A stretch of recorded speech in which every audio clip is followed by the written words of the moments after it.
ಹೊಸ ಒಂದು ಹಂತದಲ್ಲಿ ಟಿಕೆಟ್ ಕೈ ತಪ್ಪಿದಂಥ ಒಂದು ಸಂದರ್ಭದಲ್ಲಿ ಬಹಳಷ್ಟು ತಾವು ನೊಂದುಕೊಂಡಿದ್ರಿ. ಆ, ಮತ್ತು ಬಂಡಾಯ ಸ್ಪರ್ಧೆಯನ್ನು ಕೂಡ ತಾವು ಬಯಸಿದ್ರಿ. ನಾವು ಬಂಡಾಯ ಸ್ಪರ್ಧಿಸುವಂತ ಹೇಳಿಕೆಯನ್ನು ಕೂಡ ಕೊಟ್ಟಿದ್ರಿ ತಾವು. ಆ, ಆ ಸಂದರ್ಭದಲ್ಲಿ ನಿಮ್ಮ ಜೊತೆಗೆ ಹಲವು ನಾಯಕರು, ಕಾಂಗ್ರೆಸ್ನ ಹಿರಿಯ ನಾಯಕರು ಕೂಡ ಕೈ ಜೋಡಿಸಿದ್ರು. ಆ, ಈಗ ಇದ್ದಕ್ಕಿದ್ದಾಗೆ ರವೀಂದ್ರ ಅವರು ಒಂದು ಕ್ಷಣ ಮತ್ತೆ ಕಾಂಗ್ರೆಸ್ ಹತ್ರ ಬಂದಿದ್ದಾರೆ, ಪಕ್ಷ ನಿಷ್ಠೆಯನ್ನು ತೋರಿಸಿದ್ದಾರೆ ಅನ್ನುವಾಗ ಎಲ್ಲೋ ಒಂದು ರೀತಿಯ ಮೇಲ್ಮಟ್ಟದಲ್ಲಿ ಮಾತುಕತೆ ನಡೀತಾ ಹೇಗೆ? ಇವತ್ತು ಇವಾಗ ಹೇಳಿದ್ದೆ ಕ್ಷಣ ಕ್ಷಣಕ್ಕೆ ಅಂದ್ರೆ ನಾನು ಹೇಳ್ತಾ ಇರ್ತೀನಿ ಸ್ಪೀಚ್ ಅಲ್ಲಿ. ಇಲ್ಲಿ ಒಂದೇ ಒಂದು ಕಾನ್ಸ್ಟೆಂಟ್ ಅಂತ ಹೇಳಿದ್ರೆ ಬದಲಾವಣೆ. ಯಾವುದೇ ತಗೊಳ್ಳಿ ಬದಲಾವಣೆ ಆಗ್ಲೇಬೇಕು. ಇವತ್ತು ಕೊಟ್ಟ ಸ್ಟೇಟ್ಮೆಂಟ್ ನಾಳೆಗೆ ಬದಲಾವಣೆ ಆಗುತ್ತೆ. ನನಗೆ ಟಿಕೆಟಿಗೆ ಅಷ್ಟು ಪ್ರಬಲವಾಗಿ ನಿಮಗೆ ಟಿಕೆಟ್ ಅಂತ ಹೇಳಿದ್ರು, ಅದು ಬದಲಾವಣೆ ಆಯ್ತು. ಅದು ಯಾವ ಕಾರಣ ಇರ್ಬೋದೋ ನನ್ಗೆ ಗೊತ್ತಿಲ್ಲ. ಅದು ನಾನು 99% ರೀಚ್ ಆಗಿದಂತೂ ಸತ್ಯ. ಲಾಸ್ಟ್ ಕೊನೆಗಳಿಗೆಲ್ಲೂ ನನಗೆ ಬಂತು ಅಂತ ಹೋಗಿ ಕೆಲವರು ಬೇರೆಯವರು ಹೋಗಿ ಕ್ಯಾನ್ವಸ್ ಮಾಡಿ ಅಂತಲೂ ಹೇಳಿದ್ರು, ಇಲ್ಲಿ ಮುಖಂಡರು ಹೇಳಿದ್ರು. ಸೊ ಆಗ್ಲಿಲ್ಲ. ಹಾಗಾಗಿ ನೆಕ್ಸ್ಟ್ ಯಾವ್ದು ಇನ್ನು 4 ವರ್ಷ 5 ವರ್ಷ ಅಷ್ಟೊತ್ತಿಗೆ ಇಲ್ಲೇ ಸಿಕ್ಲಿಲ್ಲ ನನಗೆ ಈ ಸಾರಿ. ಆಮೇಲೆ ನನಗೀಗ ಆಲ್ಮೋಸ್ಟ್ ಏಜ್ ರೀಚ್ ಆಗ್ತಾ ಇದೀವಿ. ಇನ್ನು ಯಂಗ್ಸ್ಟರ್ಸ್ ಇದ್ದಾರೆ. ಇವಾಗ ಸಿಕ್ಕಿದ್ರೆ ಬದಲಾವಣೆ ಏನಾಗ್ತಿತ್ತು, ಅಭಿವೃದ್ಧಿ ಏನಾಗ್ತಿತ್ತು, ನಾನೊಂದು ತೋರಿಸಿ ಕೊಡ್ತಿದ್ದೆ ಎಲ್ರಿಗೂ. ಅದನ್ನ ನೋಡಿ ಮತ್ತೆ ನೆಕ್ಸ್ಟ್ ಏನಾದ್ರು ಯಂಗ್ಸ್ಟರ್ಸ್ ಎಲ್ಲ ಮನಸ್ಸು ಮಾಡಿದ್ರೆ ಕೊಡ್ತಿದ್ರು ಏನೋ. ಇವಾಗ ಈ ಸರಿ ಕೈ ತಪ್ಪ ಹೋಯ್ತು. ನೆಕ್ಸ್ಟ್ ಯಂಗ್ಸ್ಟರ್ಸ್ ಇರ್ತಾರೆ. ನಾವೇ ಪ್ರಬಲವಾಗಿ ಕಾಂಪೀಟ್ ಮಾಡಕ್ ಆಗಲ್ಲ, ಯಾಕಂತ ಹೇಳಿದ್ರೆ ಅವರಿಗೂ ಬಿಡ್ಬೇಕಾಗುತ್ತೆ. ಸೊ ಏನಾದ್ರೂ ಒಂದು ನೆಕ್ಸ್ಟ್ ಚಾನ್ಸ್ ಏನಾದ್ರೂ ಎಲ್ಲರೂ ಒಪ್ಪಿ ಏನಾದ್ರು ಸಿಕ್ಕಿದ್ರೆ ಕಂಟೆಸ್ಟ್ ಮಾಡೋದು. ಇಲ್ಲ ಅಂತ ಹೇಳಿದ್ರೆ ಇವತ್ತು ನನ್ನ ಆಸೆಗಳೇನಿತ್ತು ಅದೆಲ್ಲ ಮಣ್ಪಾಲಾಯ್ತು. ನಾನ್ ಮಾಡಕ್ ಆಗ್ತಾ ಇಲ್ಲ.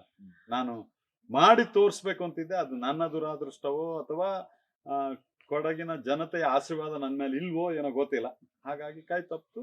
ಬೇರೆಯವರು ಮಾಡ್ತಾರೆ. ಯಾಕಂತ ಹೇಳಿದ್ರೆ ನಾನು ಒಬ್ಬನೇ ನಾನು ಅಂತ ಹೇಳುವಂತ ಪ್ರಮೇಯನೇ ಇಲ್ಲ. ಮರಕ್ಕಿಂತ ದೊಡ್ಡ ಮರ ಇರುತ್ತೆ, ಬೆಟ್ಟಕ್ಕಿಂತ ದೊಡ್ಡ ಬೆಟ್ಟ ಇರುತ್ತೆ, ಒಳ್ಳೆಯವರಿಗಿಂತ ಇನ್ನೊಂದು ಒಳ್ಳೆಯವರು ಇರ್ತಾರೆ. ಸೊ ಹಾಗಾಗಿ ಈಗ ಆಗಿರೋ ಕ್ಯಾಂಡಿಡೇಟ್ ಒಳ್ಳೆಯವನಿರ್ಬೋದು. ನಾನು ಅವನ ಮುಂದೆ ಇಟ್ಟಿದ್ದೀನಿ, ಈ ತರ ಮಲ್ಟಿ ಸ್ಪೆಷಾಲಿಟಿ ಹಾಸ್ಪಿಟಲ್ ಆಗಬೇಕು, ಪ್ರವಾಸೋದ್ಯಮದಲ್ಲಿ ಇಂಪ್ರೂವ್ ಆಗಬೇಕು, ನಮ್ಮ ಸಣ್ಣ ಇದು ವಿದ್ಯಾವಂತರಿಗೆಲ್ಲ ಅವ್ರಿಗೆ ಅನುಕೂಲ ಆಗುವಂತ ಫೆಸಿಲಿಟೀಸ್ ಎಲ್ಲ ಆಗ್ಬೇಕು. KS IAS ಸ್ಪೋರ್ಟ್ಸ್ ಆರ್ಮಿ ಇದಕ್ಕೆಲ್ಲ ಪೂರಕವಾದ ಕೋಚಿಂಗ್ ಕ್ಯಾಂಪ್ಗಳಿಲ್ಲ ಆಗ್ಬೇಕು. ಬೇರೆ ಎಲ್ಲ ಇದು ರೈತರಿಗೆ ಒಂದು ಕೋಲ್ಡ್ ಸ್ಟೋರೇಜ್ ಫೆಸಿಲಿಟೀಸ್ ಬೇಕು. ರೈತರಿಗೆ ಬೇರೆ ಬೇರೆ ನ್ಯೂ ಟೆಕ್ನಾಲಜಿಗಳಿಂದ ಅವರ ಏನಿದೆ ಈಗ ಅದೆಲ್ಲ ಅನುಕೂಲತೆಗಳು ಕೊಡ್ಬೇಕು. ಆ ನಿಟ್ಟಿನಲ್ಲಿ ನೀವು ಕೆಲಸ ಮಾಡಿ ಅಂತ ಹೇಳಿದೀನಿ. ಇನ್ನು ಮುಂದೆ ನಮಗೂ ಸ್ವಲ್ಪ ಸಮಯದ ಅವಕಾಶ ಇರುತ್ತೆ. ಅವ್ರೇನಾದ್ರು ಮಾಡ್ಲಿಲ್ಲ ಅಂತ ಹೇಳಿದ್ರೆ ಪ್ರತಿಭಟನೆ ಮಾಡುವಂತದ್ದು ಇದ್ದೇ ಇರುತ್ತೆ. ಈಗ ಏನು ಅಂತ ಹೇಳಿದ್ರೆ ಅವರ ಗೆಲುವಿಗಾಗಿ ಶ್ರಮ ಪಟ್ಟು ಇದ್ ಮಾಡ್ತಾ ಇದ್ದೀನಿ. ಆಮೇಲೆ ನಾನು JDS ಇಂದ ನನ್ಗೆ ಕರೆದ್ರು, ಇಂಡಿಪೆಂಡೆಂಟ್ ನಿಲ್ಲು ಅಂತ ಹೇಳಿದ್ರು. ಅದ ನಿಂತ್ರೆ ಉಲ್ಟಾ ಆಗುತ್ತೆ ಅಂತ ನನ್ನ ಶಕ್ತಿ ನನಗೆ ಗೊತ್ತಿರ್ಲಿಲ್ಲ. ನಾನು ಬಂಡಾಯ ಇದ್ದಾಗ ದಿವಸಕ್ಕೆ 200 ಕಾಲ್ ಮೇಲೆ ಬರೋದು ನನಗೆ. ಅಣ್ಣ ನಾನು ಸಪೋರ್ಟ್ ಇದೀವಿ, ನಾವು ಸಪೋರ್ಟ್ ಇದೀವಿ, ನಿಮ್ಮ ಒಳ್ಳೆತನಕ್ಕೆ ಇದಿದೆ ಅಂತ. ಸೊ ಹಂಗಾಗಿ ನಾನು ನಿಂತ್ರೆ ಏನೋ ಒಂದು ವ್ಯತ್ಯಾಸ ಆಗ್ಬೋದು ಅಂತ ಹೇಳ್ಬಿಟ್ಟು ಹಿಂದಕ್ಕೆ ತಗೊಂಡು ನಾನು ಈಗ ಅವ್ರಿಗೆ ಸಪೋರ್ಟ್ ಮಾಡ್ತಾ ಇದ್ದೀನಿ. ಪ್ರಾಮಾಣಿಕವಾಗಿ ಮಾಡ್ಬೇಕು. ಪ್ರಾಮಾಣಿಕವಾಗಿ ಈಗ್ಲೂ ಕೆಲಸ ಮಾಡ್ತಾ ಇದ್ದೀನಿ. ಇವತ್ತಿನ ವೇವ್ ನೋಡಿದ್ರೆ 25 ವರ್ಷಕ್ಕೆ ಒಬ್ರಿಗೆ ಕೊಟ್ಟಿದೀವಿ, ಬೇರೆಯವ್ರಿಗೆ ಕೊಡ್ಬೇಕು ಅನ್ನೋ ವೇವ್ ತುಂಬಾ ಇದೆ. ಹಾಗಾಗಿ ಗೆಲುವು ಕಷ್ಟ ಅಂತ ಹೇಳೋದಿಲ್ಲ. ನಾನೆಲ್ಲಾ ಕಡೆ ಹೋಗ್ತಾ ಇದ್ದೀನಿ, ಎಲ್ಲಾ ಮೀಟ್ ಮಾಡ್ತಾ ಇದ್ದೀನಿ. ಇಂಡಿಪೆಂಡೆಂಟ್ ಆಗಿ ಇಂಡಿವಿಜುವಲ್ ಆಗಿ ನಾನು ಇದಕ್ಕೆ ಕ್ಯಾನ್ವಸ್ ಮಾಡ್ತಾ ಇದ್ದೀನಿ. ಅವ್ರ ಜೊತೆ ರೋಡ್ ಶೋಗೂ ಹೋಗ್ತಾ ಇದ್ದೀನಿ. ಎಲ್ಲಾ ಕಡೆ ನೋಡಿದ್ರೆ ಬಹಳ ಬಹಳ ಫೇವರೇಬಲ್ ವಾತಾವರಣ ಇದೆ. ಈಗ ಕೊನೆ ಕ್ಷಣದಲ್ಲಿ ರವೀಂದ್ರ ಅವರಿಗೆ ಟಿಕೆಟ್ ಕೈ ತಪ್ಪುತ್ತೆ. ಆದ್ರೆ ಅವರು ಈಗ ಅಧಿಕೃತ ಅಭ್ಯರ್ಥಿಯ ಜೊತೆಗೆ ಒಂದು ಚುನಾವಣಾ ಪ್ರಚಾರಕ್ಕೆ ಹೋಗ್ತಿರುವಂತದ್ದು, ಇದನ್ನೆಲ್ಲ ನೋಡಿದ್ರೆ ಕಾಂಗ್ರೆಸ್ ಹೈಕಮಾಂಡ್ ಹಿರಿಯ ನಾಯಕರುಗಳಿಂದ ರವೀಂದ್ರ ಅವರಿಗೆ ಯಾವುದೋ ಒಂದು ಹುದ್ದೆಗೋ ಅಥವಾ ಇನ್ನೊಂದಕ್ಕೋ ಸರ್ಕಾರ ಬಂದ ನಂತರ ಯಾವುದೊಂದು ಪ್ರಬಲವಾದ ಭರವಸೆ ಸಿಕ್ಕಿದ್ಯಾ ಅಂತ? ನಾನು ಆಗ್ಲೇ ಹೇಳಿದೆ, ಬದಲಾವಣೆಯ ಜಗದ ನಿಯಮ ಅಂತ. ಇವತ್ತು ಪ್ರಾಮಿಸ್ ಮಾಡಿದ್ರೆ ನಾಳೆ ನಿಲ್ತದೆ ಅಂತ ಹೇಳಕ್ ಆಗೋದಿಲ್ಲ. ಬಟ್ ಆಶ್ವಾಸನೆ ಇದೆ. ಅದನ್ನ ನಾನು ಆಗ ರವಿಕುಮಾರ್ ಜೊತೆ ಮಾತಾಡ್ತಾ ಹೇಳ್ತಾ ಇದ್ದೆ, ಯಾವ್ದನ್ನು 100ಕ್ಕೆ 100% ನಂಬಕ್ಕಾಗೋದಿಲ್ಲ. ಈಗ ನಾವು ನಮ್ಮ ಇರುವಿಕೆಯನ್ನೇ ಇವತ್ತು ಸಾಯಂಕಾಲ ನಾನು ಮನೆಗೆ ಬರ್ತೀನಿ ಹೇಳುವ ಯಾರಿಗೂ ಧೈರ್ಯ ಇಲ್ಲ. ಹಾಗಾಗಿ ಏನೇ ಚೇಂಜಸ್ ಆಗ್ಬೋದು. ಆಶ್ವಾಸನೆ ಇದೆ. ಇದ್ರು ನೆಕ್ಸ್ಟ್ ಒಂದು ಚಾನ್ಸ್ ಸಿಕ್ಕಿದ್ರೆ ಮಾಡುವ ಹಂಬಲ ಇದೆ. ಆಮೇಲೆ ಏನೇನು ಇಲ್ಲಿವರೆಗೆ ಮಾಡ್ಕೊ ಬಂದೆ ಅದರಲ್ಲಿ ಸ್ವಲ್ಪ ಕಡಿತಗೊಳಿಸಿ ಸಮಾಜ ವರ್ಗ ಈ ಎಜುಕೇಶನ್ಗೆ ಏನಿದೆ, ಎಜುಕೇಶನ್ಗೆ ಇಷ್ಟವರೆಗೆ 40ರಿಂದ 50 ಸಾವಿರ ಬುಕ್ ಕೊಡ್ತಾ ಇದೆ. ಈ ಸಾರಿ ನಾನು 1 ಲಕ್ಷ ಬುಕ್ ಕೊಡಬೇಕು ಅನ್ನೋ ಒಂದು ಆಲೋಚನೆ ಇದ್ದೀನಿ. ಎಲ್ಲಾ ಕಡೆ ಪ್ರಚಾರ ಆಯ್ತು. ನನಗೆ ಸುಂಟಿಕೊಪ್ಪದಲ್ಲಿ ಆಫರ್ ಇದೆ, ಎಲ್ಲಾ ಕಡೆ ಎಲ್ಲಾ ಮಕ್ಕಳಿಗೂ, ಎಲ್ಲಾ ಗವರ್ಮೆಂಟ್ ಸ್ಕೂಲಿಗೂ ನಾನು ಬರೆಯೋ ಬುಕ್ ಕೊಡಬೇಕು ಅಂತಿದ್ದೀನಿ. ಅದೊಂದು ಬಿಟ್ಟು ಸ್ಪೋರ್ಟ್ಸ್ಗಳು ಅದು ಇದು ಅವಕ್ಕೆಲ್ಲ ಪೂರಾ ಕಟ್ ಮಾಡ್ತೀನಿ. ಮತ್ತೆ ಯಾರಾದ್ರೂ ಆರೋಗ್ಯ ಸಮಸ್ಯೆಯಿಂದ ಬಳಲ್ತಾ ಇದ್ರೆ ಅವರಿಗೆ ನಾನು ಹೆಲ್ಪ್ ಮಾಡುವಂತದ್ದೊಂದು ಮಾಡ್ತಾ ಇದ್ದೀನಿ. ಯಾಕೆಂತಂದ್ರೆ ನಮಗೂ ಸ್ವಲ್ಪ ಇನ್ಕಮ್ ಎಲ್ಲ ಬರೋದು ಕಡಿಮೆ ಆಗ್ತದೆ ಇನ್ನು ಮುಂದೆ. ಸೊ ಏನು ವಯಸ್ಸಾಗ್ತಾ ಇದೆಯಲ್ಲ, ಸೊ ಹಾಗಾಗಿ ಎಜುಕೇಶನ್ಗೆ ನಾನು ನನ್ನ ಜೀವಿತಾವಧಿವರೆಗೂ ನಾನು ಮಕ್ಕಳಿಗೆ ಎಜುಕೇಶನ್ಗೆ ಅದನ್ನ ನಾನು ಕಂಟಿನ್ಯೂ ಮಾಡ್ತಾ ಇರ್ತೀನಿ. ಆರೋಗ್ಯ ಸಮಸ್ಯೆ ಇದ್ರೆ ಕಂಟಿನ್ಯೂ ಮಾಡ್ತಾ, ಅದ ಬಿಟ್ಟು ಸ್ಪೋರ್ಟ್ಸ್ ಗೀಟ್ಸ್ ಅದು ಇದು ಎಲ್ಲ ಅವಕ್ಕೆಲ್ಲ ಫುಲ್ ಕಡಿತ ಮಾಡೋದು. ಓಕೆ ವೀಕ್ಷಕರೇ, ಏನೇ ಇರಲಿ ವಿದ್ಯಾರ್ಥಿಗಳಿಗೆ ಬೆಂಬಲ ಸದಾ ಇರುತ್ತೆ ಅಂತ ನಮ್ಮ ಹರಪಳ್ಳಿ ರವೀಂದ್ರ ಅವರು ಹೇಳ್ತಾ ಇದ್ದಾರೆ. ಹೋಗಿ ಈಗ ಒಂದು ಸಣ್ಣ ವಿರಾಮವನ್ನು ತೆಗೆದುಕೊಂಡು ಮತ್ತೆ ಕಾರ್ಯಕ್ರಮನ ಮುಂದುವರಿಸ್ತೀನಿ. ಈಗ ಕಾರ್ಯಕ್ರಮದಲ್ಲಿ ಒಂದು ಸಣ್ಣ ವಿರಾಮ. ಶಾರದಾ ವಿದ್ಯಾನಿಕೇತನ ಪಿಯು ಕಾಲೇಜ್ ಮಂಗಳೂರು ವಿದ್ಯಾಸಂಸ್ಥೆಗಳಿಗೆ ಹೆಸರುವಾಸಿಯಾದ ಮಂಗಳೂರು ನಗರದ ಹೊರವಲಯದಲ್ಲಿ ತಲಪಾಡಿಯ ದೇವಿನಗರದ ಸುಂದರವಾದ ಪರಿಸರದಲ್ಲಿ ಶಾರದಾ ವಿದ್ಯಾನಿಕೇತನ ಪಿಯು ಕಾಲೇಜ್ 56 ಎಕರೆ ವಿಸ್ತಾರವಾದ ಪ್ರದೇಶದಲ್ಲಿ ಸುಸಜ್ಜಿತವಾದ ಕಾಲೇಜ್ ಕಟ್ಟಡ, ವಿದ್ಯಾರ್ಥಿನಿಯರಿಗೆ ಪ್ರತ್ಯೇಕ ವಸತಿ ನಿಲಯ, ವಿಜ್ಞಾನ ಮತ್ತು ಕಾಮರ್ಸ್ ವಿಭಾಗಕ್ಕೆ ಪ್ರವೇಶಾತಿ ಆರಂಭ, ಇಂಟಿಗ್ರೇಟೆಡ್ ಕೋಚಿಂಗ್ ಮತ್ತು ಜೆಇಇ, ನೀಟ್, ಎನ್ಡಿಎ, ಸಿಇಟಿ, ನಾಟ ಇತರ ಸ್ಪರ್ಧಾತ್ಮಕ ಪರೀಕ್ಷೆಗಳಿಗೆ ತರಬೇತಿ, ಎನ್ಡಿಎ ವಿದ್ಯಾರ್ಥಿಗಳಿಗೆ ಪಠ್ಯದ ತರಬೇತಿ ಜೊತೆಗೆ ದೈಹಿಕ ಸದೃಢತೆಗೆ ತರಬೇತಿ ನೀಡುವುದು ಶಾರದಾ ವಿದ್ಯಾನಿಕೇತನದ ವಿಶೇಷವಾಗಿದೆ. ಅನುಭವಿ ಹಾಗೂ ನುರಿತ ಉಪನ್ಯಾಸಕರ ವೃಂದ, ಸುಸಜ್ಜಿತವಾದ ಪ್ರಯೋಗಾಲಯ ಮತ್ತು ಡಿಜಿಟಲ್ ಲೈಬ್ರರಿ, ಮನಸ್ಥಿಮಿತತೆಗೆ ಯೋಗ ಧ್ಯಾನದ ಬಗ್ಗೆ ತರಬೇತಿ, ವಿಶಾಲವಾದ ಆಟದ ಮೈದಾನ ಹಾಗೂ ಈಜುಕೊಳ, ಅಗತ್ಯಕ್ಕೆ ತಕ್ಕಂತೆ ಆಗಾಗ ಕೈಗಾರಿಕಾ ಕೇಂದ್ರಗಳಿಗೆ ಮತ್ತು ಮೆಡಿಕಲ್ ಕಾಲೇಜುಗಳಿಗೆ ಪ್ರವಾಸ. ತಮ್ಮ ಮಕ್ಕಳ ಉತ್ತಮ ಭವಿಷ್ಯಕ್ಕಾಗಿ Sharada Vidyaniketan PU college Mangaluru.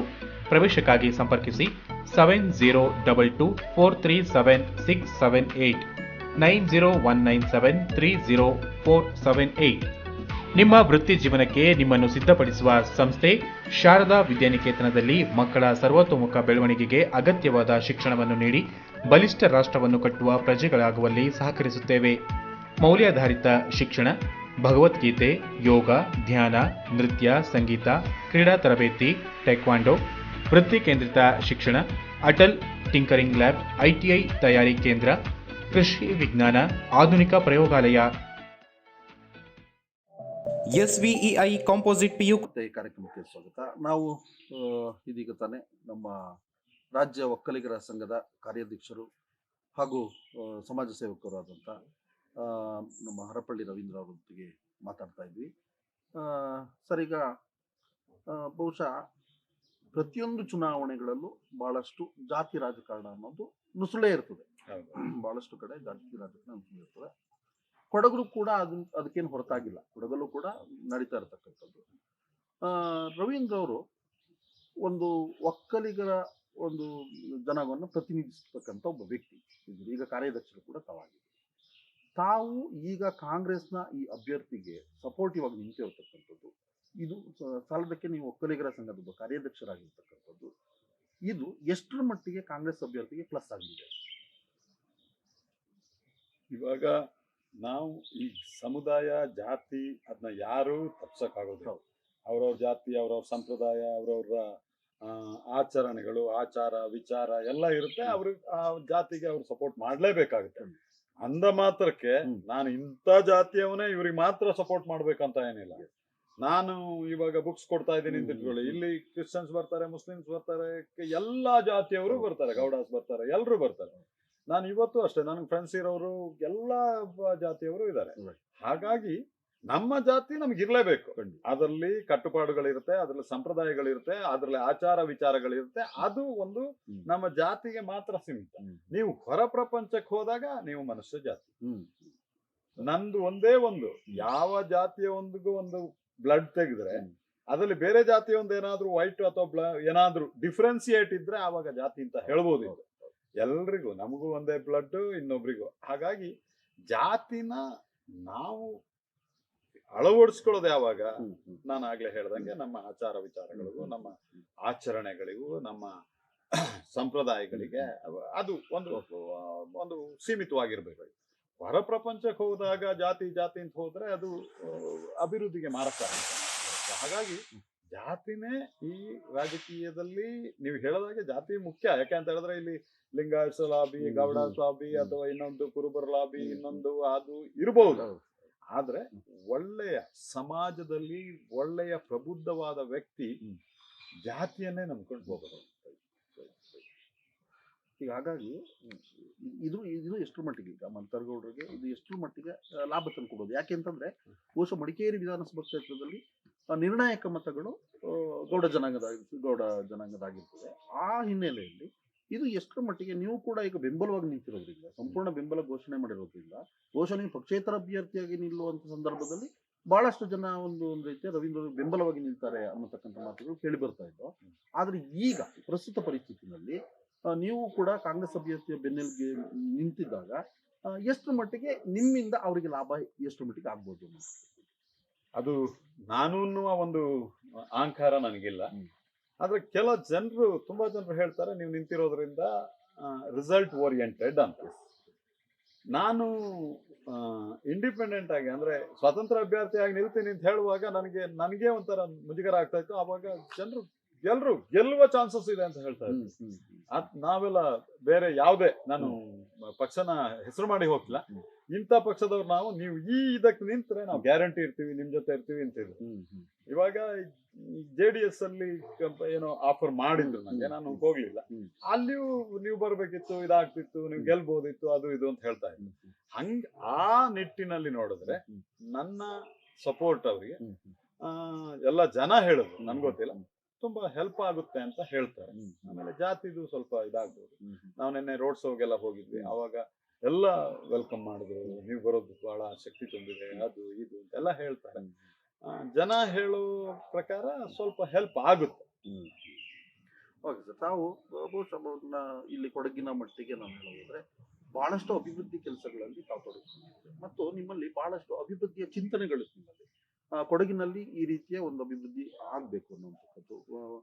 For example ಒಂದು ಮಲ್ಟಿ ಸ್ಪೆಷಾಲಿಟಿ ಆಸ್ಪತ್ರೆ ಇರ್ಬೋದು, ಅಥವಾ ತಾವು ಹೇಳ್ದಂಗೆ ಕೆಲವು IAS IPS ಟ್ರೈನಿಂಗ್ ಕೋಚ್ ಸೆಂಟರ್ಗಳಿರ್ಬೋದು. ಈ ರೀತಿಯ ಒಂದು ವಿಭಿನ್ನ ರೀತಿಯಲ್ಲಿ ಬಹುಶಃ ಬೇರೆ ಅನೇಕರು ಯೋಚನೆ ಮಾಡದಿದ್ದಂಥ ರೀತಿಯಲ್ಲಿ ವಿಭಿನ್ನ ರೀತಿಯಲ್ಲಿ ಆಲೋಚನೆಯನ್ನ ಮಾಡ್ಕೊಂಡಿದ್ರಿ ಮತ್ತು ಅದು ನಾನು ಚುನಾಯಿತನಾದಲ್ಲಿ ಖಂಡಿತ ಸಾಧಿಸಿ ತೋರಿಸ್ತೀನಿ ಅಂತ ಕೂಡ ತಾವು ಹಿಂದೆ ಮಾಧ್ಯಮಗಳಿಗೆ ಹೇಳಿದ್ರಿ.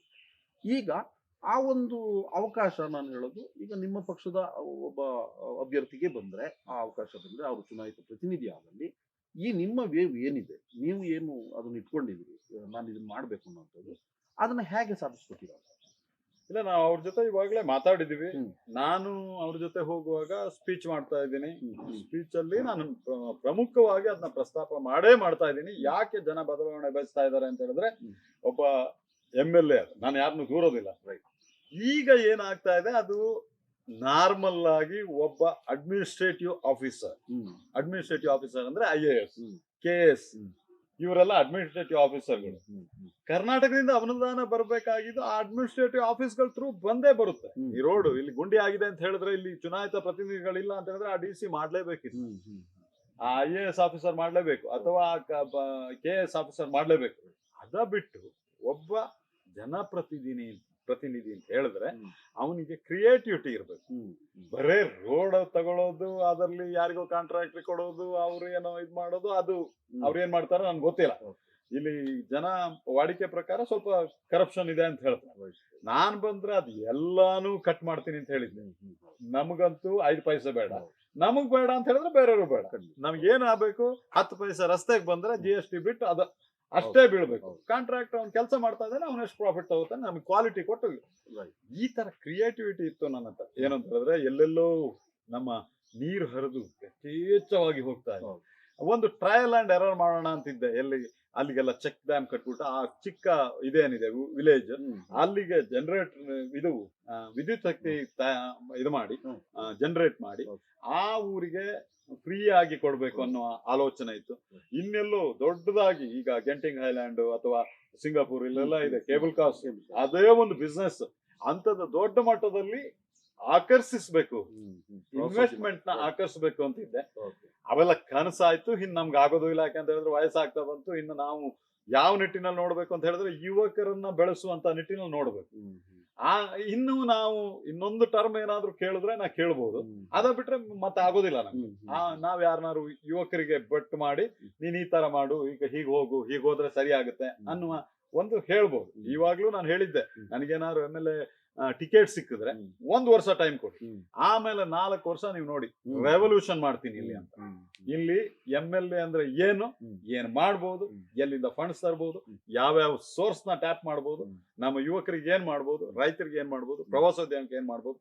ಅದಕ್ಕೋಸ್ಕರ ಇಲ್ಲಿ MLA ಯಾರು, ನಾನು ಅದೇ ಸ್ಪೀಚ್ ಅಲ್ಲಿ ಹೇಳ್ತಾ ಇದ್ದೆ, ನಿಮ್ಮ ತೋಟ ಸಣ್ಣ ಎಕ್ಸಾಂಪಲ್ ಹೇಳೋದಂದ್ರೆ, ನಿಮ್ಮ ತೋಟದಲ್ಲಿ 10-20 ಜನ ವರ್ಕರ್ ಇರ್ತಾರೆ, ಅಲ್ಲಿ ಒಬ್ಬ ಮೇಸ್ತ್ರಿ ಅಂತ ಹೇಳ್ತೀವಿ. ಯಾಕೆ ಅಂತ ಹೇಳಿದ್ರೆ ಆ ವರ್ಕರ್ಸ್ ಎಲ್ಲ ನಾಲೆಜ್ ಇಲ್ಲ, ಅವನು ಹೇಳ್ಕೊಡುವಂತದ್ದು ಈ ಗಿಡ ಹೇಗ್ ಮಾಡ್ಬೇಕು. ಅದೇ ತರ ನೀವೆಲ್ಲಾ ಸೇರಿ MLA ನ ಆರಿಸ್ತೀರಿ. ಯಾಕೆ ಅಂತ ಹೇಳಿದ್ರೆ ನೀವೆಲ್ಲರೂ ಹೋಗಿ ವಿಧಾನಸೌಧದಲ್ಲಿ ಕೂತ್ಕೊಂಡು, ಅಥವಾ ಸೆಕ್ರೆಟರಿ ಅಲ್ಲಿ ಹೋಗಿ, ಅಥವಾ IAS ಆಫೀಸರ್ ಅಲ್ಲಿ ಹೋಗಿ, ಅಥವಾ ಯಾವುದೋ ಒಂದು ಡಿಪಾರ್ಟ್ಮೆಂಟ್ ಅಲ್ಲಿ ಹೋಗಿ ಹಣ ತರೋದು, ಅಥವಾ ಅಲ್ಲಿ ಹೋಗಿ ವಿಷಯನ ಮಂಡನೆ ಮಾಡೋದು ಎಲ್ರಿಗೂ ಗೊತ್ತಾಗಲ್ಲ. ಈಗ ಸಪೋಸ್ ರೆವೆನ್ಯೂ ಮ್ಯಾಟರ್, ನೀವ್ ಏನ್ ಕೇಳಿ ನಾನು ರೆವೆನ್ಯೂ ಮ್ಯಾಟರ್ ಅಲ್ಲಿ ಹೇಳ್ತೀನಿ. ನಿಮ್ಗೆ ಇದು ಏನು ಸೋರ್ಸಸ್ ಎಲ್ಲಿದೆ ಅಂತ ನೀವ್ ಏನ್ ಕೇಳಿ, 35 ವರ್ಷ ನನ್ಗೆ ಎಕ್ಸ್ಪೀರಿಯನ್ಸ್ ಇಡೀ ಗವರ್ಮೆಂಟ್ ಅಲ್ಲಿ. ಎಲ್ಲಿದೆ, ಏನಿದೆ, ಏನ್ ಮಾಡ್ಬೇಕು, ಯಾರನ್ನ ಟ್ಯಾಪ್ ಮಾಡ್ಬೇಕು ಅಂತ ನಾನು ಮಾಡ್ತೀನಿ. ಹಾಗೆ ಟ್ಯಾಲೆಂಟ್ ಅದರಲ್ಲಿ ಇರ್ಬೇಕು, ಕ್ರಿಯೇಟಿವಿಟಿ ಇರ್ಬೇಕು, ಫೋಕಸ್ ಇರ್ಬೇಕು. ಆ ನಿಟ್ಟಿನಲ್ಲಿ ಕೆಲಸ ಮಾಡ್ಬೇಕು. ಆ MLA ಅದೊಂದು ಕೆಲಸ ಮಾಡ್ಬೇಕು. ನಮ್ಮ 224 MLAಗಳಲ್ಲಿ ತುಂಬಾ ಜನ ಇದ್ದಾರೆ ಆ ತರದವ್ರು, ಎಲ್ಲಿಂದನೂ ಸೋರ್ಸ್ ತಗೊಂಡೋಗಿ ಅವ್ರ ಇದನ್ನ ಅಭಿವೃದ್ಧಿ ಮಾಡ್ತಾ ಇದ್ದಾರೆ. ಸೊ ನಮ್ಮಲ್ಲಿ ಪ್ರಕೃತಿ ದತ್ತವಾದ ಕೊಡುಗೆ ಇದೆ. ಇದೇ ಪ್ರಕೃತಿ ಸೌಂದರ್ಯ, ಪ್ರಕೃತಿ ಸಂಪತ್ತು ಅಷ್ಟಿದೆ, ನಮಗ್ ಮಾಡಕ್ ಆಗ್ತಾ ಇಲ್ಲ. ಯಥೇಚ್ಛವಾಗಿ ನೀರ್ ಹರಿದು ಸಮುದ್ರ ಸೇರ್ತಾ ಇದೆ. ಈ ಕಡೆಯಿಂದ ಹೋಗ್ತಾ ಇರೋದೆಲ್ಲ ನೀರು ಸಮುದ್ರಕ್ಕೆ ಹೋಗ್ತಾ ಇದೆ, ಈ ಕಡೆಯಿಂದ ಏನೋ ಹೋಗ್ತಾ ಇರೋದು ಸ್ವಲ್ಪ ಡ್ಯಾಮಿಗೆ ಹೋಗ್ಬೋದು. ಎಲ್ಲೆಲ್ಲೋ ತೊರೆ, ನದಿ, ಜರಿ ಎಲ್ಲ ಇದೆ. ಏನಾದ್ರೂ ಒಂದು ಕ್ರಿಯೇಟಿವಿಟಿ ಮಾಡ್ಬೋದು. ಯಾಕಂದ್ರೆ ನನ್ ದುಡ್ಡಲ್ಲಿ ಮಾಡೋದಲ್ಲ. ನಾವು ಒಂದು ಎಳ್ಳಷ್ಟು ಮಾಡಿದೀನಿ ಅಂತ ಹೇಳಿದ್ರೆ ಅದು ನನ್ನ ಸ್ವಂತ ದುಡ್ಡಲ್ಲಿ. ಇವಾಗ ಅದ್ರ ಜೊತೆಗೆ ಸರ್ಕಾರದ ದುಡ್ಡು, ಸರ್ಕಾರದ ಪವರ್ ಬಿದ್ದಿದ್ರೆ ನಾನು ಏನೇನೋ ಮಾಡ್ಬೇಕು ಅಂತ ಆಸೆ ಇತ್ತು. ಆಸೆ ಇದ್ದಿದ್ದೆಲ್ಲ ಈಡೇರಲ್ಲ, ಆದ್ರೆ ಆಸೆ ಹಂಗೆ ಸತ್ತೋಯ್ತು. ಈಗ ಏನು ಮಾಡೋದು ಕಷ್ಟ ಅಂತ ಅನ್ಸುತ್ತೆ. ಯಾಕಂದ್ರೆ ನಮ್ಗೆ ವಯಸ್ಸಾಯ್ತು. ಇನ್ನು ನಾವು ಯುವಕರ ಕಡೆ ಬೆರಳು ಮಾಡಿ ತೋರ್ಸ್ಬೇಕಾಗುತ್ತೆ. ನೀವು ಮಾಡಿ, ನೀವು ಬನ್ನಿ, ನೀವು ಮುಂಚೂಣಿಲಿರಿ ಅಂತ. ನಾವೇ ಹೋಗಿ ಗೂಟ ಹೊಡ್ಕೊಂಡು ಕೂತ್ಕೊಂಡ್ರೆ ಅದಾಗುವಂತದ್ದಲ್ಲ.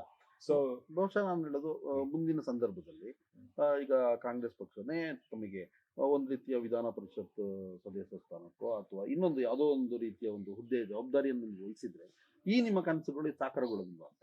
ಇಲ್ಲ, ಕಾಂಗ್ರೆಸ್ ಪಕ್ಷದಲ್ಲಿ ಬೇರೆಯವರೆಲ್ಲ ನಮಗೆ ಸಪೋರ್ಟ್ ಮಾಡಿದ್ರು. ಆದ್ರೆ ಬ್ಲಾಕ್ ಕಾಂಗ್ರೆಸ್ ಪ್ರೆಸಿಡೆಂಟ್ ಗಳಿದಾರಲ್ಲ, ಅವ್ರು ನೀನ್ ಸರಿ ಇಲ್ಲ ಹೋಗು ಅಂತ ಹೇಳುವಂತ ಒಂದು ತೋರ್ಸಿದ್ರು. ಹಂಗಾಗಿ ಮೋಸ್ಟ್ಲಿ ಅವರು ಇದು ಮಾಡಲ್ಲ ಅಂತ ಅನ್ಸುತ್ತೆ. ಏನಾದ್ರು ವಿಧಾನ ಪರಿಷತ್ ಏನಾದ್ರು ಸಿಕ್ಕಿದ್ರೆ ಚಾನ್ಸಸ್ ಆದ್ರೆ ಮಾಡ್ಬೋದು ಅನ್ನೋ ಇದಿದೆ.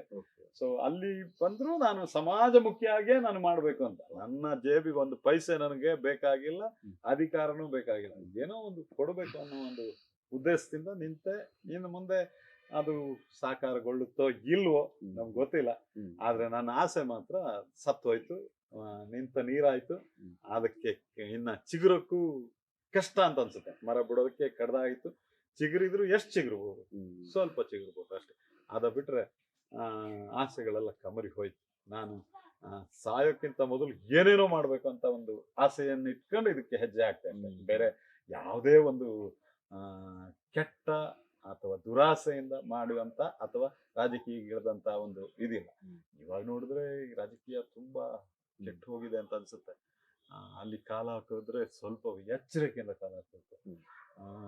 ಹೀಗ್ ಮಾಡಿದ್ರೆ ಅದು ತಪ್ಪು ಅಂತಾರೆ, ರೈಟ್ ಹೋದ್ರೆ ಅದು ತಪ್ಪು ಅಂತಾರೆ, ಅಡ್ಡ ಹೋದ್ರೆ ಅದು ತಪ್ಪು ಅಂತಾರೆ. ಇದು ಹಾಗಿರುವಾಗ ಸ್ವಲ್ಪ ಕಷ್ಟನೂ ಅನ್ಸುತ್ತೆ. ಏನಾದ್ರೂ ಮುಂದೆ ನಾವು ವಿಧಾನ ಪರಿಷತ್ತು ಅಥವಾ ಯಾವ್ದಾದ್ರು ಇದು ನಮ್ಮ ಮಲೆನಾಡಿನ ಅಭಿವೃದ್ಧಿ ಮಾಡ್ಬೇಕಾದಂಥದ್ದು ಎಂತಾದ್ರೂ ಒಂದು ಪೋಸ್ಟ್ ಸಿಕ್ಕಿದ್ರೆ ಹೋಗ್ಬೋದು ಅಂತ. ಇವಾಗ್ಲೇ ನಾನು ಒಕ್ಕಲಿಗರ ಸಂಘದ ನಿರ್ದೇಶಕನಾಗಿದ್ನಿ, ಪರ್ಚೇಸ್ ಕಮಿಟಿ ಚೇರ್ಮನ್ ಆಗಿದ್ನಿ, ಆಮೇಲೆ ವರ್ಕಿಂಗ್ ಪ್ರೆಸಿಡೆಂಟ್ ಆಗಿದ್ದೀನಿ. ಇವಾಗಲೇ ನಾನು 2-3 ಕೋಟಿದೊಂದು ಹಾಸ್ಟೆಲ್ ತಂದಿದ್ದೀನಿ. ಲ್ಯಾಂಡ್ ಪರ್ಚೇಸ್ ಮಾಡಿ ಆಗಿದೆ. ಈ ಎಲೆಕ್ಷನ್ ಆದ ತಕ್ಷಣ ಅದನ್ನ ರಿಜಿಸ್ಟರ್ ಮಾಡಿ ನಾನು ಕನ್ಸ್ಟ್ರಕ್ಷನ್ ವರ್ಕ್ ಸ್ಟಾರ್ಟ್ ಮಾಡ್ತೀನಿ. ಅಲ್ಲೇ ಒಂದು ಫಸ್ಟ್ ಏಡ್ ರೂಮ್ ಹೃದಯ ಸಂಬಂಧಿ ಇದಕ್ಕೆ ಅದಕ್ಕೂ ಗ್ರಾಂಟ್ ತಂದಿದ್ದೀನಿ, ಅದನ್ನು ಮಾಡ್ತೀನಿ ಇಲ್ಲಿ. ಸೊ ಅದ ಮಾಡಿ ಆದ್ಮೇಲೆ ಕುಶಾಲನಗರದಲ್ಲಿ ಒಂದು ಬಾಯ್ಸ್ ಹಾಸ್ಟೆಲ್, ಇದು ಲೇಡೀಸ್ ಹಾಸ್ಟೆಲ್, ಫ್ರೀ ಹಾಸ್ಟೆಲ್. ಅಲ್ಲಿ ಕುಶಾಲನಗರದಲ್ಲಿ ಒಂದು ಬಾಯ್ಸ್ ಹಾಸ್ಟೆಲ್ ಮಾಡ್ಬೇಕಂತ ಇದ್ದೀನಿ. ಆಮೇಲೆ ಮುಂದಿನ ವರ್ಷ ಒಕ್ಕಲಿಗರ ಸಂಘದಿಂದನೇ ಒಂದು ಹಾಸ್ಪಿಟಲ್ ಕಟ್ಟಬೇಕು ಅನ್ನೋ ಒಂದು ಮನವಿ ಇಟ್ಟಿದ್ದೀನಿ. ಅದಾಗಲ್ಲ ಅಂತ ಹೇಳಿದ್ರು. ಆದ್ರೂ ಈಗ ನನಗೆ 35 ಜನರಲ್ಲಿ ಒಂದು ಒಂದು ಹೆಜ್ಜೆ ಗುರುತ ಮೂಡಿಸಿದ್ದೀನಿ ಅಲ್ಲಿ. ಇಷ್ಟರವರೆಗೆ ಹಾಸನದವ್ರು ಆಳ್ತಾ ಇದ್ರು, ಇವತ್ತು ಬಂದು ಕೇಳಿ ಯಾರೋ ನಾನು ಬೇರೆಯವ್ರು ದೂರಲ್ಲ ಅಂತ ಹೇಳಿದೆ. ಅಲ್ಲಿ ಎಷ್ಟು ಕೆಟ್ಟ ಹೆಸರು ಇದೆ ನಮ್ಮ ಡೈರೆಕ್ಟರ್, ಕೊಡಗಿನ ಡೈರೆಕ್ಟರ್ ಮೇಲೆ ಅಂದ್ರೆ ಹಿಂದೆ ಹೆಸರು ಹೇಳಕ್ಕಿಲ್ಲ ಆ ತರದ್ದು. ಇವತ್ತು ಬಂದು ನೋಡಿ 35 ಜನರಲ್ಲಿ ಕೊಡಗಿನ ಡೈರೆಕ್ಟರ್ ಅಂತ ಹೇಳಿದ್ರೆ ಬೆರಳು ತೋರಿಸಿ ನೋಡುವಂತ ಒಂದು ಪ್ರಮೇಯನ ಅಲ್ಲಿ ಸೃಷ್ಟಿ ಮಾಡಿದ್ದೀನಿ. ಸರ್, ಎಲ್ಲೋ ಒಂದು ಕಡೆ ಬಹುಶಃ ಒಂದು ಅವಕಾಶ ಕೈ ತಪ್ಪಿ ಹೋದ್ರಿಂದ ತಾವು ಒಂದು ರೀತಿ ಹತಾಶ ಭಾವನೆ ಅನುಭವಿಸ್ತಿದ್ದೀರಿ ಅಂತ ಅನ್ಸುತ್ತೆ. ಮತ್ತು ರಾಜಕಾರಣದಲ್ಲಿ ಹಲವಷ್ಟು ಜನ ಬಹುಶಃ ಇತ್ತೀಚೆಗೆ ನಡಿಲಿಕ್ಕೆ ಸಾಧ್ಯ ಇಲ್ಲದಿರತಕ್ಕಂಥ ವ್ಯಕ್ತಿಗಳು ಕೂಡ ನಾನು ಮುಖ್ಯಮಂತ್ರಿ ಆಗ್ಬೇಕು ಅನ್ನುವಂತ ಅಭಿಲಾಷೆಯನ್ನು ಹೊಂದಿದ್ದಾರೆ, ಆಸೆಯನ್ನು ಇಟ್ಕೊಂಡಿದ್ದಾರೆ. ಅಂತವರ ನಡುವೆ ನೀವು ಬಹುಶಃ ಈಗ ಪ್ರಪ್ರಥಮ ಬಾರಿಗೆ ರಾಜಕಾರಣದತ್ತ ಹೆಜ್ಜೆ ಇಟ್ಟಿದ್ರಿ. ಅದು ಬಹುಶಃ ಒಂದು ಸಣ್ಣ ಒಂದು ಏನೋ ಒಂದು ಸಣ್ಣ ಯಾವುದೋ ಒಂದು ಕಾರಣದಿಂದಾಗಿ ಕೈ ತಪ್ಪಿ ಹೋಗಿದೆ.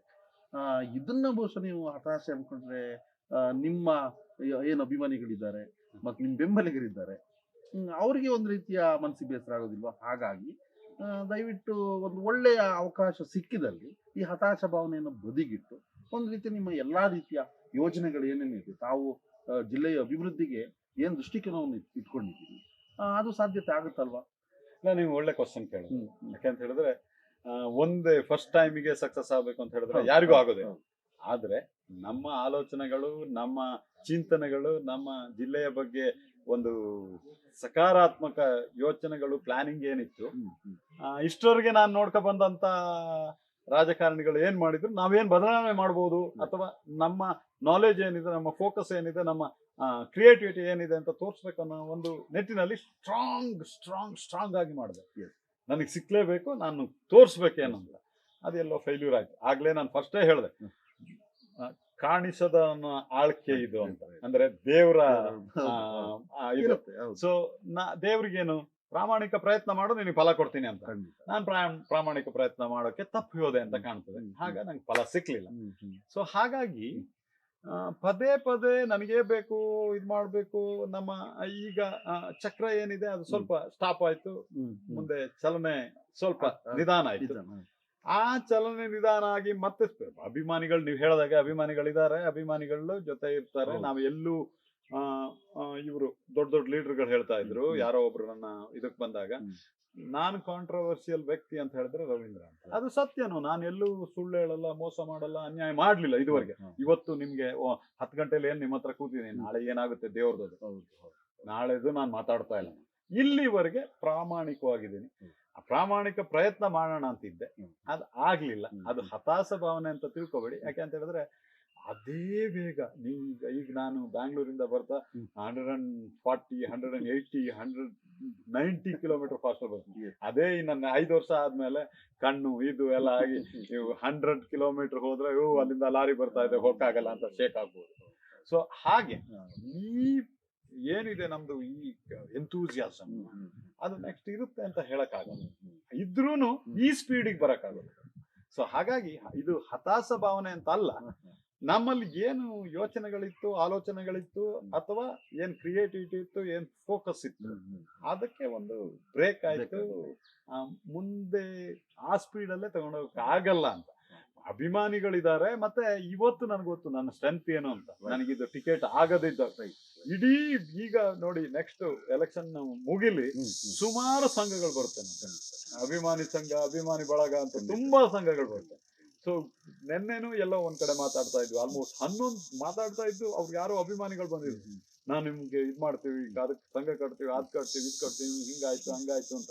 ಸೊ ಆಲ್ಮೋಸ್ಟ್ 12 ಗಂಟೆವರೆಗೂ ಮಾತುಕತೆ ಆಯ್ತು. ಸೊ ಹಂಗೆ ಅಭಿಮಾನಿಗಳು ಇರ್ತಾರೆ, ಆದ್ರೆ ನಮ್ಮ ಕೊಡುಗೆ ಕೊಡುವಂತದ್ದು ಸ್ವಲ್ಪ ಸ್ಲೋ ಆಯ್ತು. ನೀವು ಮನುಷ್ಯ ಆಗಿ ಹುಟ್ಟಿದ್ಮೇಲೆ ಏನಾದ್ರು ಪ್ರಪಂಚಕ್ಕೆ ಕೊಟ್ಟು ಹೋಗ್ಬೇಕು ಖಂಡಿತ. ಇಲ್ಲ ಅಂತ ಹೇಳಿದ್ರೆ ಬದುಕಿಗೂ ಒಂದು ಅರ್ಥ ಇರೋದಿಲ್ಲ. ದೇವ್ರು ಇಷ್ಟೆಲ್ಲ ಕೊಟ್ಟು ನಮ್ಗೆ ಶಕ್ತಿಯುತ ಪ್ರಾಣಿಗೂ ಈ ಒಂದು ಪ್ರಾಣಿಗೂ ನಮಗೂ ಹೋಲ್ಸ್ಕೊಂಡ್ರೆ ನಮಗೆ ಆದ ಚಿಂತನೆ ಮಾಡುವಂತ ತಲೆ ಕೊಟ್ಟಿದ್ದಾನೆ, ನೋಡುವಂತ ಕಣ್ಣು ಕೊಟ್ಟಿದ್ದಾನೆ, ನಡೆಯುವಂತ ಕಾಲ್ ಕೊಟ್ಟಿದ್ದಾನೆ, ಮತ್ತೆ ಎಲ್ಲಾ ತರ ಶಕ್ತಿ ಕೊಟ್ಟಿದ್ದಾನೆ. ಬೇರೆ ಪ್ರಾಣಿಗಳಿಗೆ ಇದು ಯಾರಿಗೂ ಕೊಡ್ಲಿಲ್ಲ, ಎಲ್ಲಾ ಪ್ರಾಣಿಗಳಿಗೂ ಅವ್ರದ್ದೇ ಆದ ಆಲೋಚನೆ ಇದು ಕೊಡ್ಲಿಲ್ಲ, ಮನುಷ್ಯನಿಗೆ ಪ್ರತ್ಯೇಕವಾಗಿ ಕೊಟ್ಟಿದ್ದಾನೆ. ಸೊ ಹಾಗಿರುವಾಗ ಅದನ್ನ ಯೂಸ್ ಮಾಡ್ಕೋಬೇಕು ಅಂತ ಒಬ್ಬೊಬ್ರಿಗೆ ಇರುತ್ತೆ. ಅದನ್ನ ನನಗೂ ಇತ್ತು ಅದೇ ತರ. ಸೊ ಬೇರೆಯವರು ಯೂಸ್ ಮಾಡಲ್ಲ ಅಂತ ಹೇಳ್ತಾ ಇಲ್ಲ, ನಾನ್ ಯೂಸ್ ಮಾಡ್ಕೋಬೇಕು ಅಂತ ಇತ್ತು ಅಂತ. ಈಗ ನಮ್ಗೆ ಈಗ ಮಂತರಗೌಡ ಕೊಟ್ಟಿದ್ದಾರೆ, ಅವ್ರು ನಮಗಿಂತ 20 ಪಟ್ಟು ಮಾಡ್ಬೋದು, ನಾವ್ ಮಾಡಿಲ್ಲ ಅಂತ ಹೇಳ್ತೇವೆ. ನಾನ್ ಮಾಡ್ಬೇಕಿದ್ದು ಹೋಯ್ತಲ್ಲ ಅಂತ ಆಯ್ತು. ಅದು ಬೇರೆಯವ್ರು ನಮ್ಮಂತವ್ರು ಕೋಟಿ ಕೋಟಿ ಜನ ಇರ್ತಾರೆ, ಎಲ್ಲ ಆಲೋಚನೆ ಒಳ್ಳೆ ಆಲೋಚನೆ ಇರುವವರು, ನಾನು ಒಬ್ಬನೇ ಅಂತ ಹೇಳ್ತಾ ಇಲ್ಲ. ಆದ್ರೆ ನಾನೇನು ಪ್ರಪಂಚಕ್ಕೆ ಅಥವಾ ಭೂಮಿಗೆ ಅಥವಾ ಈ ನಾಡಿಗೆ ಒಂಚೂರು ಕಾಣಿಕೆ ಕೊಡ್ಬೇಕು ಅಂತಿದ್ದೆ, ಅದು ಆಗ್ಲಿಲ್ಲ. ಅದಕ್ಕೆ ಪೂರಕವಾದ ಶಕ್ತಿಗಳು ಬೇಕು, ನಂದು ಒಂದೇ ಶಕ್ತಿ ಆಗಲ್ಲ, ಬೇರೆ ಕಡೆ ಶಕ್ತಿ ಬೇಕಿಲ್ಲ, ಅದಾಗ್ಲಿಲ್ಲ ಅಂತ. ಇರಲಿ ಸರ್, ಮುಂದೆ ಒಂದು ಒಳ್ಳೆಯ ಅವಕಾಶ ಖಂಡಿತವಾಗ್ಲೂ ಒಂದು ಅವಕಾಶ ತಪ್ಪೋಯ್ತು ಅಂತೇಳಿ ಬಹುಶಃ ನಾವು ಅದ್ರ ಬಗ್ಗೆ ಚಿಂತನೆಯಲ್ಲಿ ಬಿದ್ದರೆ ಮತ್ತೆ ಇನ್ನೊಂದು ಯಾವುದೋ ಒಂದು ಅವಕಾಶನ ಕಳ್ಕೊಂಡಂಗೆ ಆಗುತ್ತೆ.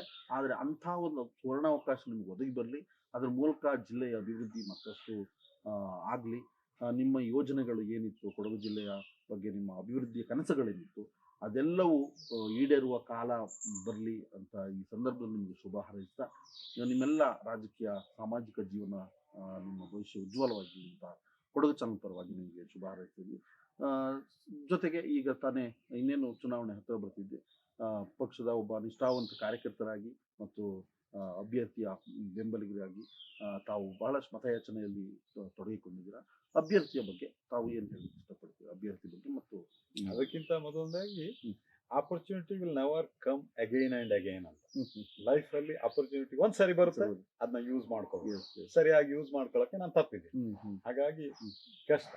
ಇವತ್ತಿನ ಅಭ್ಯರ್ಥಿ ಬಗ್ಗೆ ಹೇಳೋದಂದ್ರೆ ಯಂಗ್ಸ್ಟರ್ಸ್ ಇದ್ದಾರೆ, ಇವತ್ತು ಬದಲಾವಣೆ ಬಯಸ್ತಾ ಇದ್ದಾರೆ ಜನರು, ಮತದಾರರು. ಅವ್ರಿಗೆ ವಾಲಂಟಿಯರಿ ಆಗಿ ಬಂದ್ಬಿಟ್ಟು ನಾವು ನಿಮ್ಗೆ ಸಪೋರ್ಟ್ ಮಾಡ್ತೀವಿ, ನಿಮ್ಗೆ ವೋಟ್ ಹಾಕ್ತೀವಿ ಅಂತ ಹೇಳ್ತಾ ಇದ್ದಾರೆ. ಎಲ್ಲಾ ಕಡೆ ಬದಲಾವಣೆ ಗಾಳಿ ಬೀಸ್ತಾ ಇದೆ. ಹಾಗಾಗಿ ಈ ಸಾರಿ ಗೆಲುವು ಬಹಳ ಈಸಿ ಅಂತ ಅನ್ಸುತ್ತೆ, ಬಹಳ ಈಸಿ ಅಂತ. ಹಾಗೂ ಈ ಅಭ್ಯರ್ಥಿ ಹೆಂಗಿದ್ದಾರೆ, ಅವರಿಗೆ ಆ ಕೆಪಾಸಿಟಿ ಇದೆ ಅಂತ ಅನ್ಸುತ್ತೆ. ಬಟ್ ಅದ್ರ ಜೊತೆಗೆ ಎಲ್ಲ ಈಗ ಮುಂಚೂಣಿ ಕಾರ್ಯಕರ್ತರು ಏನಿದ್ದಾರೆ ಕಾಂಗ್ರೆಸ್ ಪಕ್ಷದಲ್ಲಿ, ಅವರೆಲ್ಲ ವರ್ಕ್ ಮಾಡ್ತಾ ಇದ್ದಾರೆ. ಹಾಗಾಗಿ ಎಲ್ಲರ ಶ್ರಮ ಈ ಸಾರಿ ಒಳ್ಳೆ ವಾತಾವರಣ ಇತ್ತು, ಅದ್ರ ಜೊತೆಗೆ ಶ್ರಮ ಪಡ್ತಾ ಇದ್ದಾರೆ, ಅದ್ರ ಜೊತೆಗೆ ಒಳ್ಳೆ ಅಭ್ಯರ್ಥಿ ಸಿಕ್ಕಿದ್ದಾರೆ. ಸೊ ಹಾಗಾಗಿ ಗೆಲುವು ಅಂತೂ ಗ್ಯಾರಂಟಿ ಬರುತ್ತೆ. ಮತ್ತೆ ನಾನು ಮತದಾರರಲ್ಲಿ ಕೇಳ್ಕೊಳ್ಳೋದು ಒಂದೇ ಏನಂತ ಹೇಳಿದ್ರೆ, ಬದಲಾವಣೆ ಮಾಡ್ತಾ ಇರ್ಬೇಕು. ಒಬ್ರಿಗೆ 25-30 ವರ್ಷ ಕೊಟ್ಕೊಂಡು ಅವರಾದ್ರೂ ಬದಲಾವಣೆ ಜೊತೆ ಕೈ ಜೋಡಿಸ್ಬೇಕಿತ್ತು, ಅಥವಾ ಮತದಾರರು ಬದಲಾವಣೆ ಮಾಡಬೇಕಿತ್ತು. ಮತದಾರರು ಈ ಸರಿ ಬದಲಾವಣೆ ಮಾಡ್ತೀವಿ ಅಂತ ಮನಸ್ಸು ಮಾಡಿದ್ದಾರೆ. ಬದಲಾವಣೆ ಮಾಡಿದ್ರೆ ಅಭಿವೃದ್ಧಿನೂ ಹಾಗೆ ಆಗುತ್ತೆ. ಒಬ್ರಿಗೆ ಈಗ ನಮ್ಗೊಬ್ರಿಗೆ ಮಾಡ್ತಾ ಇದ್ರೆ ನಮ್ಮ ಸ್ಟೈಲಲ್ಲೇ ಹೋಗ್ತಾ ಇರ್ತೀವಿ, ಇನ್ನೊಬ್ರಿಗೆ ಕೊಟ್ರೆ ಅವರ ಸ್ಟೈಲು, ಅವರ ವರ್ಕ್ ಇದು ಆಟಿಟ್ಯೂಡ್ ಎಲ್ಲ ಚೇಂಜ್ ಇರುತ್ತೆ. ಹಾಗಾಗಿ ಬದಲಾವಣೆ ಅಭಿವೃದ್ಧಿಗೆ ನಾಂದಿ ಆಗ್ಬೋದು. ಹಾಗೆ ಇಲ್ಲಿ ಮಡಿಕೇರಿ ಕ್ಷೇತ್ರದ ಮತದಾರರಲ್ಲಿ ಕೇಳ್ಕೊಳ್ಳೋದು ಅಂತ ಹೇಳಿದ್ರೆ, ಬದಲಾವಣೆ ಬಯಸಿದಿರಿ, ಬದಲಾವಣೆ ಆಗುತ್ತೆ. ಬದಲಾವಣೆ ಆದ್ರೆ ಮಡಿಕೇರಿ ಕ್ಷೇತ್ರ ಅಭಿವೃದ್ಧಿ ಆಗುತ್ತೆ. ಅಭಿವೃದ್ಧಿ ಆಗ್ಲಿ, ಅದರಲ್ಲಿ ನಮ್ಗೆ ಯುವಕರಿಗೆ ಒಂದು ಸ್ಫೂರ್ತಿದಾಯಕವಾದಂತ ಒಂದು ಸನ್ನಿವೇಶವನ್ನ ಇಲ್ಲಿ ಕ್ರಿಯೇಟ್ ಮಾಡ್ಲಿ.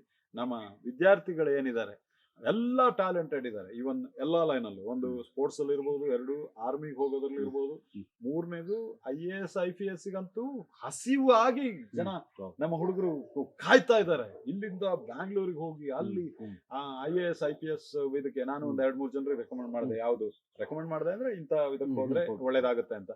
ಸೊ ಇಲ್ಲಿ ಅದಕ್ಕೆ ಪೂರಕವಾಗಿ ಒಂದು